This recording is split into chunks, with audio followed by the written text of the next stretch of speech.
আচ্ছা, 10 নম্বর শিক্ষা হচ্ছে যারা জান্নাতে যাবে, জান্নাতের একটা ফিচার হচ্ছে, মেজর ফিচার, জান্নাতে যে জান্নাতীরা যা চাবে তাই পাবে, কোনো না নাই সেখানে, যার যেটা মনে চায়।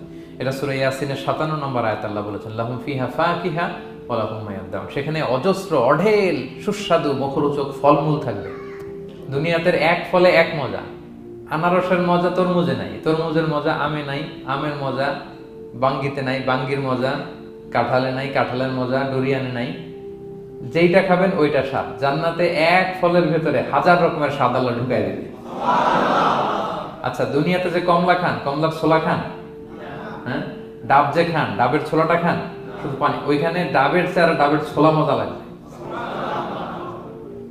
কমলার চেয়ে কমলার ছোলা হবে আরো সুস্বাদু। মানে ওইটার ফিচারের সাথে দুনিয়ার ফিচারের কোনো তুলনাই হয় না, নো কম্পারিজন। যা চাবেন